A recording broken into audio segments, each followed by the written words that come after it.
Inclusion in a regeneration world.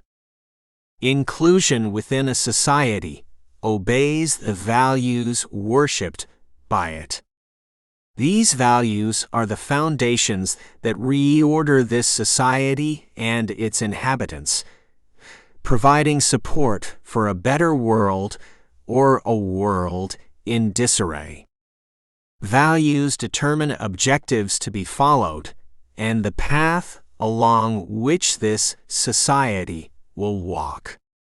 There is divine planning for each society in the constant evolution of creation.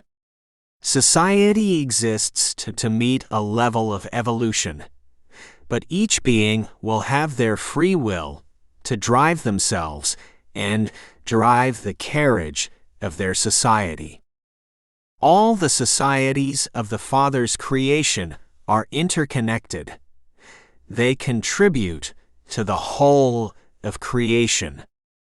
The Father does not leave any society created by Him without sending His emissaries to help it in its development, to sow it with its laws, and to help to implant them in their hearts. The divine laws, in different places in the cosmos, were brought by messengers who knew a lot about them, and with different words, but the same in essence. They were preached by beings of light workers in the Father's harvest. Different beings appeared in India, Tibet, China, Rome, Greece, etc., who were living examples of these divine laws at other times, and many reincarnated with other names in other places, but bringing in their essence, in their mental body, all these experiences, all these beliefs and legacies of divinity. Some societies, extremely guided by their material values, leaving aside the spiritual ones, have having as a means of inclusion, devaluing being. These material values are then worshipped, which determine their objectives to follow.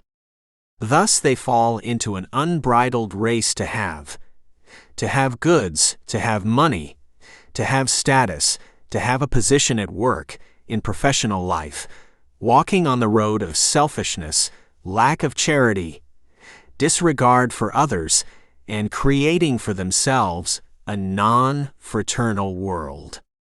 Not in solidarity, without peace, and in deep disharmony with the very essence that gave rise to it. This kind of inclusion within a society creates a hiatus in the heart of each one, as it is a society created in selfishness and lack of love for others. It is the lack of love personified in itself. It is an example of the lack of love of each one for himself, which isolates him, which separates him.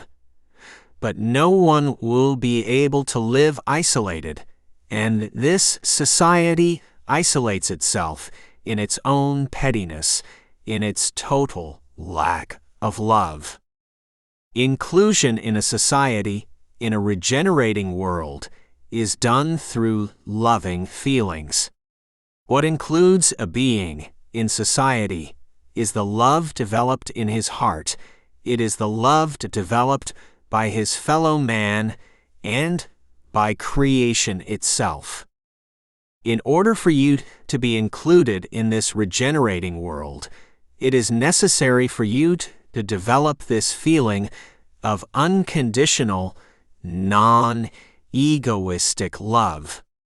Cosmic and sidereal love for the Father's creation, who welcomes everyone, who is supportive, fraternal, charitable, and acts in accordance with God's laws. Work love for the whole.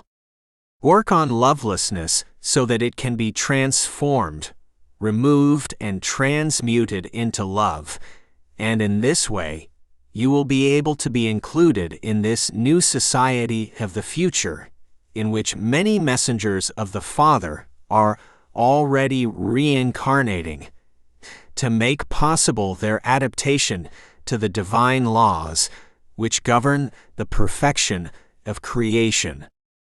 Blessings and light to the dear brothers in work today of deep healing, of reconstitution of the paraspirit, of the mental body damaged and injured by the act of suicide, recomposing the injured physical part, and above all, the brain, so that the thinking current can be replaced, allowing so the conscience, through conscience, to be able to act in the intimate reform, which will lead to the relief of the next reincarnations.